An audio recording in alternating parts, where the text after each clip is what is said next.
Welcome to Women in the Arena podcast, the podcast celebrating women doing extraordinary things in plain sight.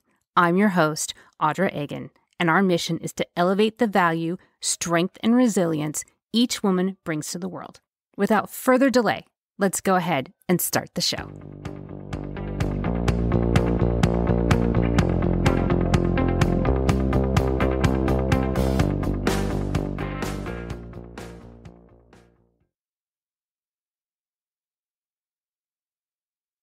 Welcome in, everyone, and thank you so much for joining me again this week. Before we get started, I want to say, first of all, another thank you to Adela Yelton over at Latina South for covering for me while I was on vacation. I so appreciate you stepping in and allowing me to run 2 of your episodes. And thank you, all of you, for being patient with me as I went and unplugged a little bit. I'm ready to go to bring you more fascinating conversations with extraordinary women all over the world. One more note before we get started. Almost exactly a month from now, we turn a year old. Can you believe it? We've been doing this for a year, and I am so excited, and I can't wait to celebrate. So I need all of you and your help. So I'd like to do a really fun, unique show, and I'd like to invite you to come on the show. So if you're interested, please hit me up on my socials at arena_women on Instagram or Women in the Arena on both Facebook and LinkedIn, and let me know if you want to be on the show. You can also email me at audra@womeninthearena.net. I am thrilled to do this. I am so excited to do this, and I want to do it with you. There's no way that I can celebrate this milestone without celebrating our community, because after all, that's how we got here in the first place. So I'm going to stop chattering. I can't wait for you to get to know this next guest. This woman is a dynamo. I don't know how else to describe her, but you just wait. Just wait till you hear her story. So let's go ahead and get to know her, and let's start the show.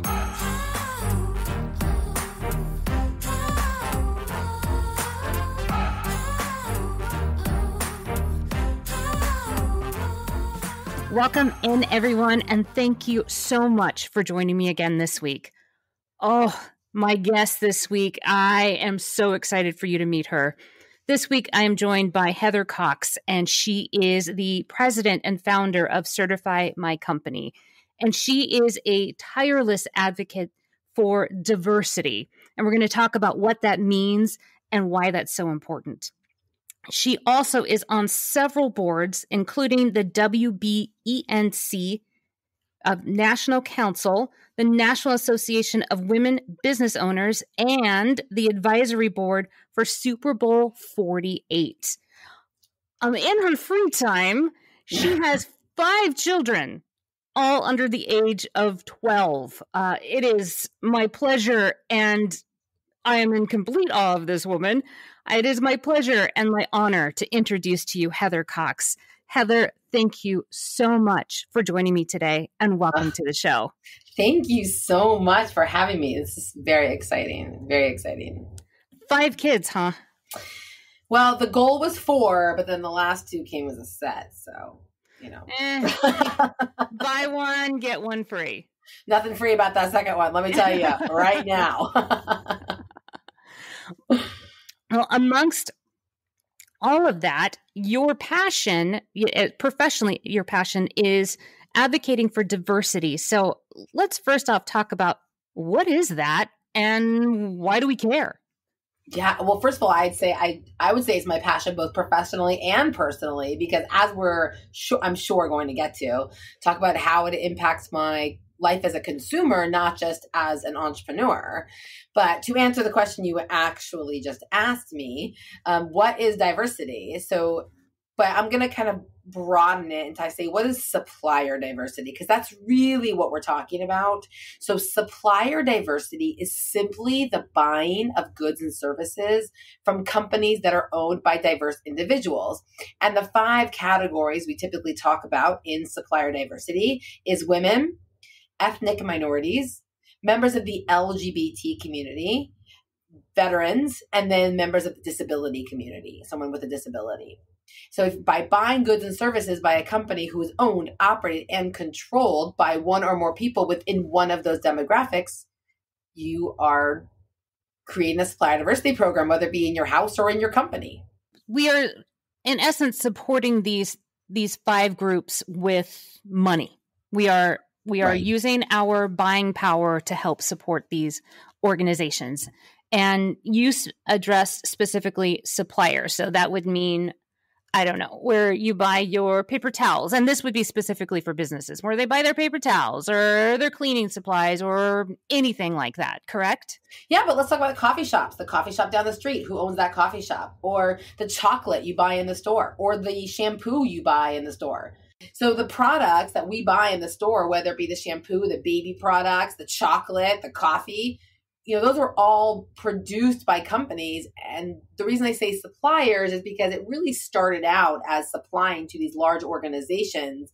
And it really started out supplying to the government, but it has transitioned over the last 30, 40 years to people really understanding, and companies understanding, and consumers understanding the profound impact that occurs when you support a diverse-owned business. We've seen the memes, especially the last year, when you buy from a woman-owned company, you're not just, you're not buying a CEO a second home, you're buying a little girl dance lessons. And I will tell you, my kids get that because they see it, right? They see what happens when you buy from a woman-owned company, which is why we really try, I said in the beginning, both professionally and personally. In my personal life, I'm always looking out for products that are owned by women or ethnic minorities or LGBT individuals, et cetera, because I want to support those companies, because that is what they support the economy. The reason that the economy was hit so hard is because small businesses were hit so hard in this last year. So by supporting those small, diverse businesses, we're supporting our own communities, our schools, our states, our, everything around us. Well, one of the reasons why I wanted to have you on and talk about this topic is because one of the tenets of my platform is to support female-owned small and medium businesses. And I thought it was important for you to first define what that meant and to discuss what the actual impact is. So let's talk about us as consumers. Let's talk about females, women specifically, as consumers and what our personal impact is on the economy. Yes, I would love to. I love talking about this stuff. So I'm going to start out, and I know we've discussed it, so you have a little bit of a sneak peek, but I don't think everybody that's listening is familiar with this Walmart study, right? Because this Walmart study was really kind of the impetus behind the consumer movement of really supporting women-owned businesses. Before that, most of the companies involved in the supplier diversity world, in the certification world, which I'm guessing we'll get to the certification part, were really service businesses, marketing, advertising, the general services, promotional products, things like that we think of when we think of business-to-business organizations. So about, I want to say 6 or 7 years ago, Walmart did a study. Now I'm going to paraphrase the study, so nobody tell me that I misquoted. I'm going to paraphrase. But, Walmart knows, as many of us know, that women control about $5 trillion of consumer spending. And we make 83 to 85% of all consumer decisions nationwide. Okay. So hold on. So we as a group, as a whole, women control $5 trillion. Yes, trillion. It's more than that now. Yeah, over $5 trillion. And that makes up 85% of all buying decisions. No, that's actually, they're two separate statistics. So 5 trillion is how much women control. But apart from that money, any decision made in the US, 83 to 85% of all those consumer decisions are made by women. That's a big deal. That's a big deal. And that's a lot of money that can potentially go toward these organizations. Now, Walmart being a for-profit business, they wanted more of that money in their pocket. That's what they're there for, right? That's what companies do. They want to make money if you're a for-profit business. So they said, they polled their customers. How can they get more of that money? How? So they asked across the board. One of the questions they asked was to the female consumers. And they said, if you were going in to buy a product and you saw a few different options and one or more of those options was easily identifiable as women-owned, would you be more likely to buy that product? So the answer is 90% of women, 90 said they would be more likely to buy a product if they could easily identify it as women owned. And then as if that's not enough, the interesting kind of caveat to that was that across the board, men and women assumed that any product made by a woman was better quality. Very interesting, because perhaps it's the assumption that women have a better eye for detail and for higher quality, and they are more aware of who their end consumer is and what they're putting out there. Yes. And I want to just share a story with you, because sometimes I share that 90% statistic and people kind of balk at it, especially women, right? They balk at it a little bit. So when I first heard that, this was about 5 years ago when I heard that statistic, I was sitting in the audience at a conference, and the woman who owns CLR, calcium lime rust, that cleaning product, so it's women owned, and she had taken over the company from her father and uncle, I want to say, a few years prior. And she'd done a ton of changes to the formula, to the packaging, to just a lot of different aspects of the company. And she said that they even changed the tagline. And the tagline was now, "We get rid of yuck." Now, at the time, I only had 3 children, still a lot of yuck in my house. And I was thinking, and I caught myself, because at first I was like, oh, I'm savvy. I wouldn't buy a product just because it said women owned. Come on. And then I heard her speaking, and she's talking about CLR and how, she has 3 children. And I was like, I have 3 children. There's lots of yuck in both our houses. And I bet I could use it because she has 3 kids and she wouldn't have a problem. Oh my goodness. This is exactly what happens, right? Mm-hmm. I caught myself with that kind of stream of consciousness saying, oh, I would buy that because I'm trusting her as a fellow mom, as a fellow woman, to say this is safe enough to use in your house with your kids. And so it's more of a subconscious thing that comes into play when we're talking about our consumer decisions. But it really does affect. And when I tell this to women, either they say one of the two, 100% I would do that, or I don't know, I'm savvy. And that's when I share that CLR story.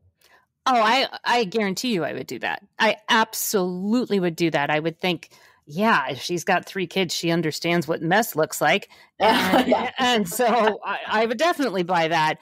And I have found myself looking for products that have that stamp saying women owned. So let's talk about that. Let's talk about how you certify. First of all, what is certification?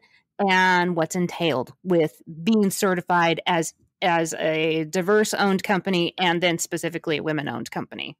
So I'm going to focus on the women owned because the details are fairly similar. It's really just transfer the demographic, right, that we're certifying. So the certification, the one we're going to talk about, is called WBENC. It is the Women's Business Enterprise National Council. I do not work for them. I am just a fierce advocate for them because I so strongly believe in you can't measure what you can't count. So someone can tell me all day long they're a woman-owned company, but do I really know what's going on behind the scenes, right? So that's what the certification does, is that they take responsibility for proving that a company is truly owned, operated, and controlled by a woman or women. So it's not just that she put her name on the paper. It's not just because her husband said, oh, I'm going to, put you down for 58% of the ownership, but just sitting at home, honey. She is running the show in these companies. And that is why I like the certification. Same with, the ethnic minority certification, the LGBT, the disability certification. I want to know what's really going on behind the curtain of that company. And anyone can say they own it, but do they have the signing authority? Do they make the decisions per those governing documents?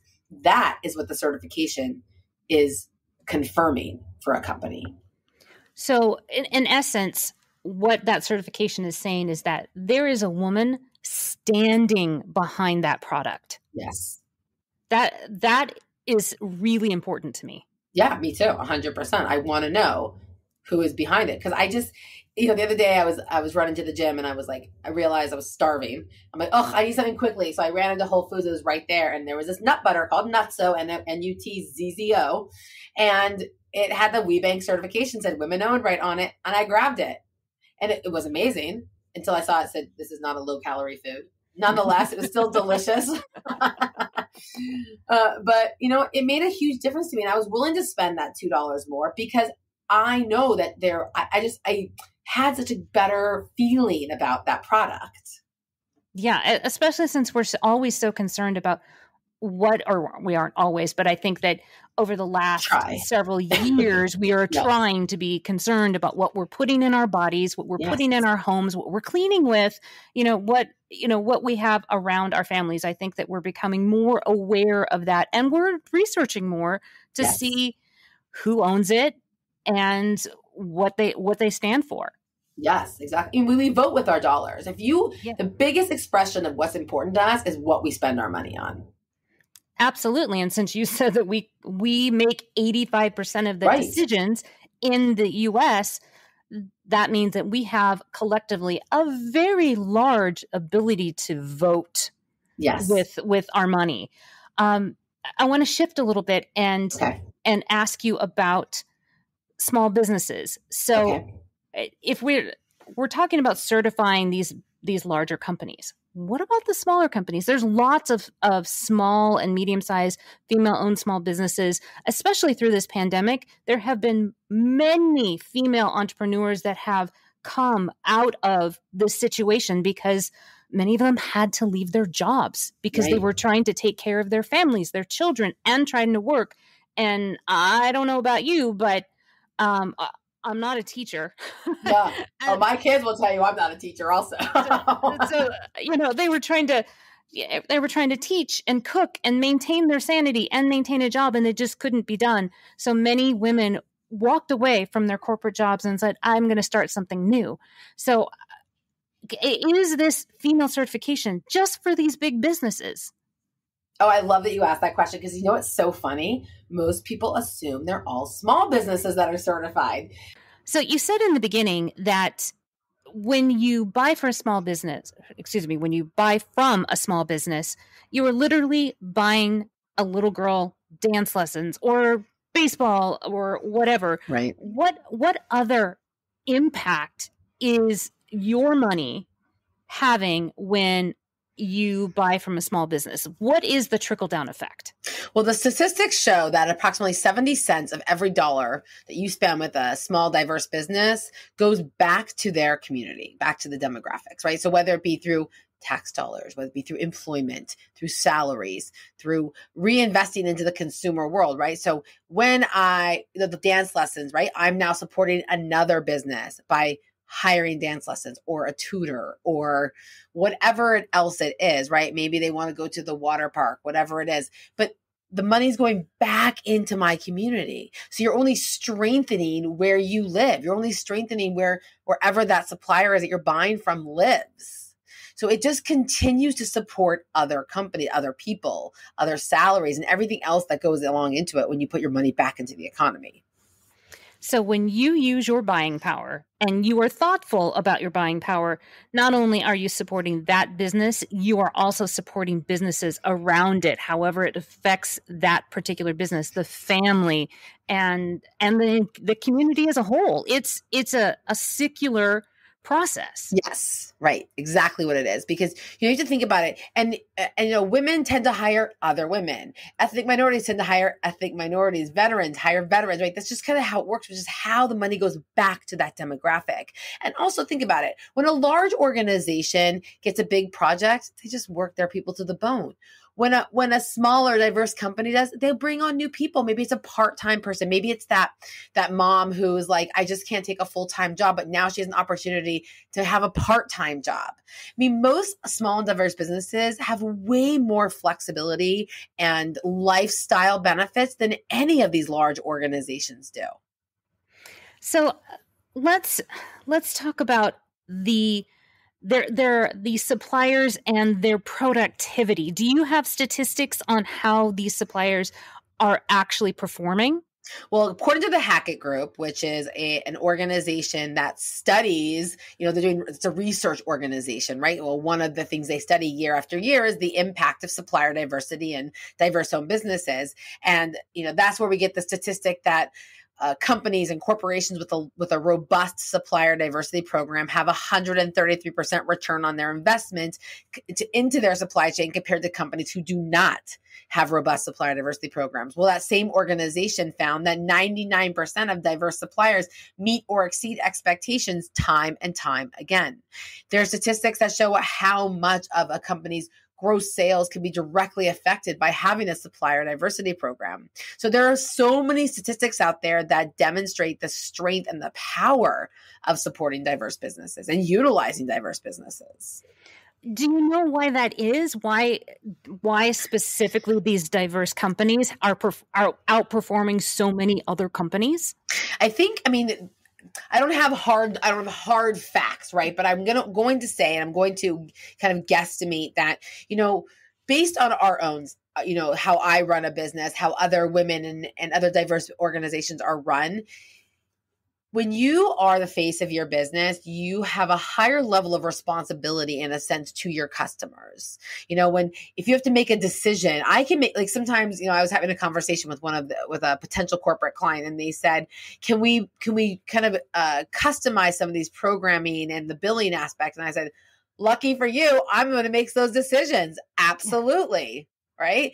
But that doesn't always happen with these larger organizations. It takes a lot longer for things to get adjusted. If you have an issue with the way a large company runs, to get any changes is going to be a much bigger deal than asking a small and diverse company. Now, should you rake them over the coals? No. But if you need something adjusted, if you need something serviced, those are the companies that are going to step up and make it happen.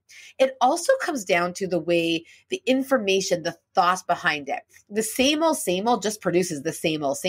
So if you want a different way to do something, that's when the diversity of thought that comes from diverse suppliers is going to change the way a company does something. Maybe it's the way they have a perspective. A lot of the accessibility components of whether it be our phones or our sidewalks or anything else came from somebody with a disability who said, I need this. And now all of us are like, that's so great. It's so much easier to push my stroller up onto the sidewalk when they have this dip, but that wasn't always the way it was, right? Think of the fonts that some of us have to increase the font size on our phones more and more every year, but that wasn't always available, right? Why is it available? Because people with seeing impairment, visual impairment, needed it. So now it's become across the board on every phone, and we all love it. Okay. Yep. Talk to text.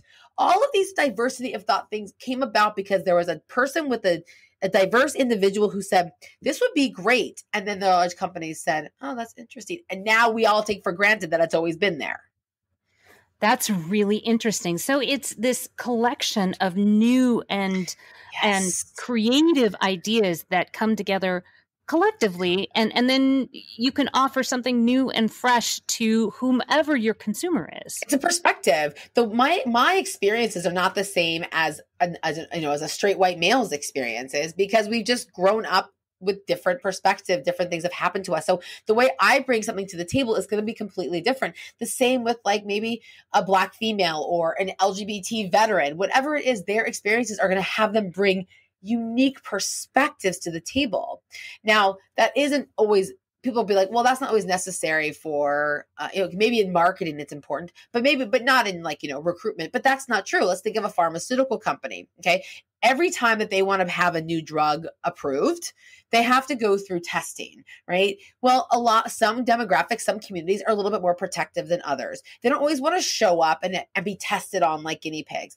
Now, if you have a company that does these testing that happens to be a diverse owned company, they're going to have a better trust factor with the demographic, okay? They're going to get different answers. People are going to respond differently based on the representation of the company. So all of these things play into how beneficial and how profitable the end users can be. So how do we clearly identify a female-owned small business or a certified female-owned business? How do we identify that if people are looking and going, well, this sounds great, but how do I know? Right. So there is a little logo and it says women owned on it. And it has almost like a little rainbowy kind of peacock type. The first O and the O of the women is a kind of peacock rainbow circular. It says women owned on it. And if you go into the Targets, into the CVSs, some of them will even have end caps that specifically say women owned on it. Walmart has a whole page on their online store that says certified women owned. You can go on there and find all kinds of products, or you go to WeBank, WBENC.org, or Buy Women Owned. bywomen-owned.com, I think it is, or women-owned logo, you can shop an entire directory of women-owned, certified women-owned products, from alcohol to wine to cups to jewelry to, candles and face masks, everything.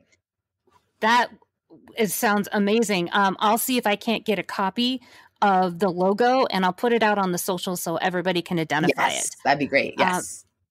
So we are not this conversation is not sponsored by any of these products. Right. We certainly aren't getting any kickback, but what are your favorite female-owned small businesses that we all should go check out? Oh, there's so many. But I happen to have a few in front of me, which I'm looking at, so it will spur my imagination. So first of all, there's a fantastic whiskey for any of my fellow whiskey drinking women out there called Boston Harbor Distillery. Their whiskey is Putnam, Putnam, and it is amazing.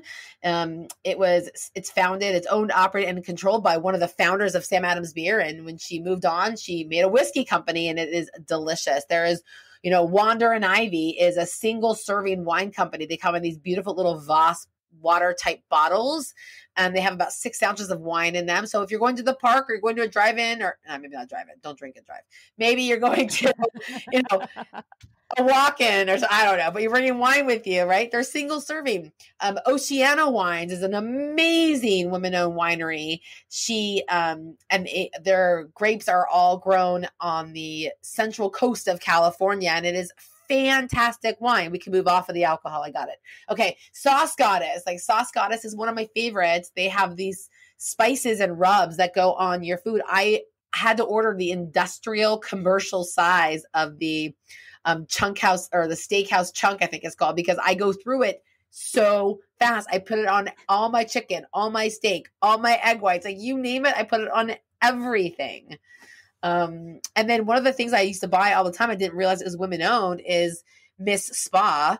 They do face masks and under eye patches. They're certified women owned business, right? Miss Jessie's hair care products, certified minority and woman owned business. I could go on for days. There's so many.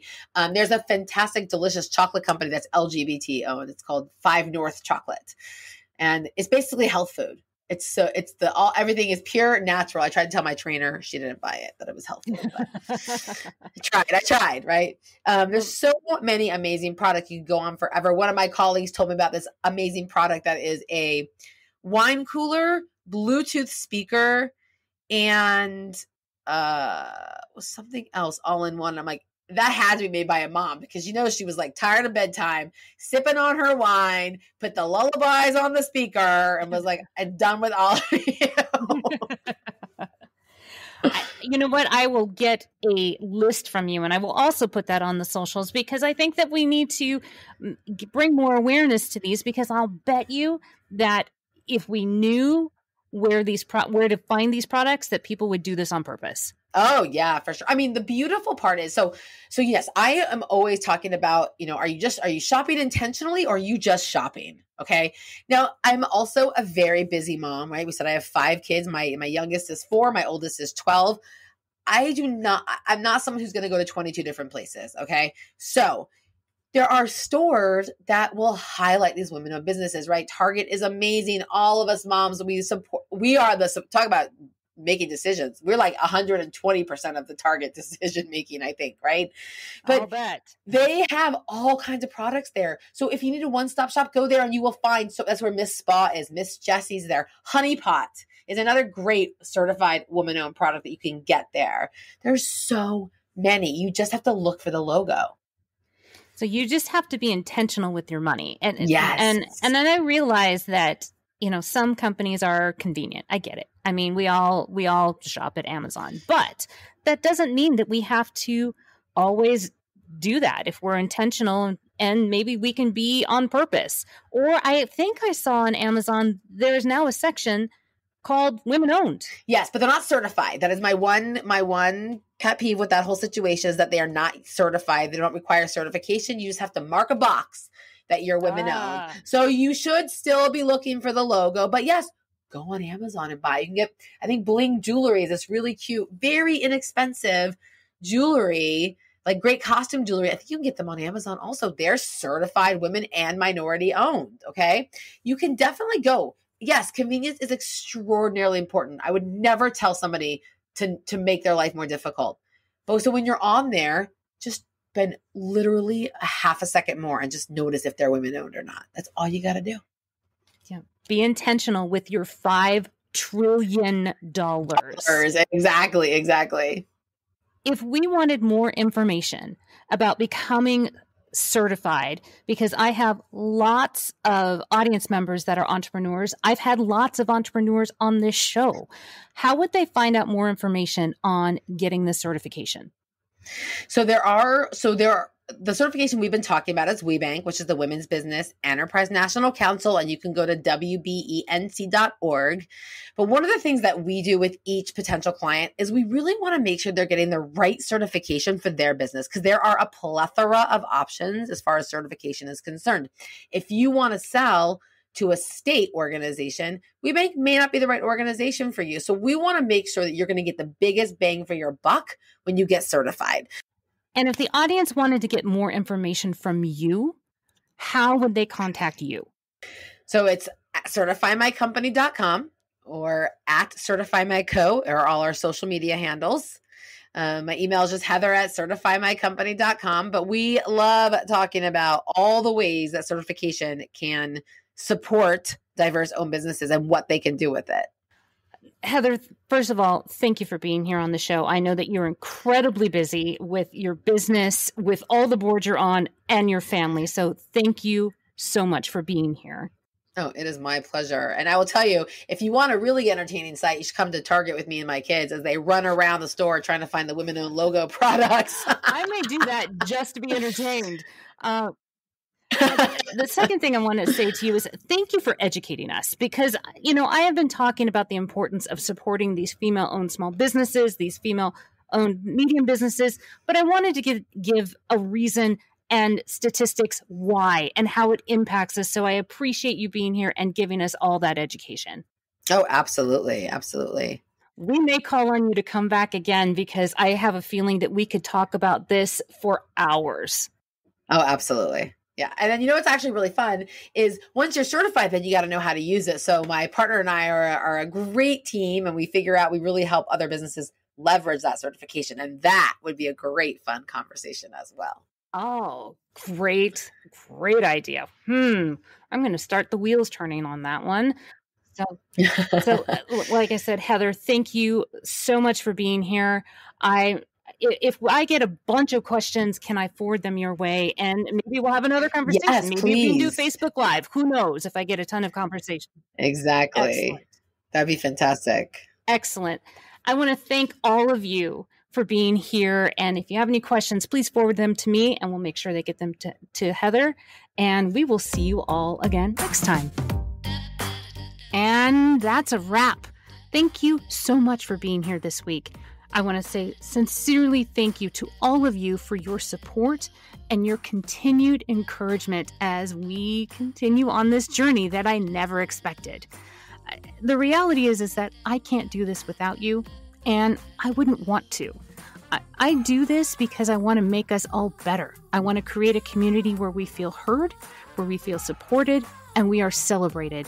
And we are doing that every single day, and it's just getting better. And I want to hear from all of you. So please connect with me.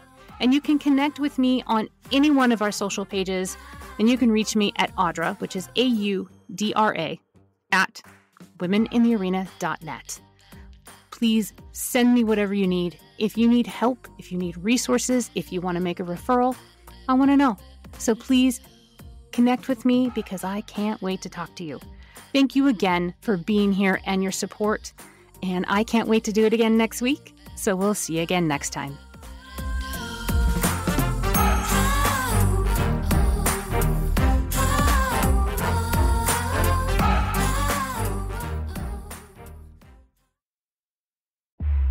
This is just the beginning.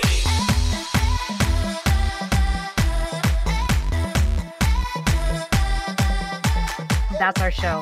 I am so grateful for each and every one of you and your unwavering support and your continued belief in this movement that has become much bigger than me, much bigger than just a podcast. It has become this forward momentum that we are all doing together. If you are ready, or you know somebody that is ready to tell your story and share your value with the world, please connect with me. You can reach me at audra@womeninthearena.net. I am so honored and thankful that you will share your story with me, and I'll make sure that it is well taken care of. I will never stop thanking each and every one of you, and I cannot wait to talk to you again next week as we share another woman's story and we celebrate her doing extraordinary things in plain sight. We'll see you next time.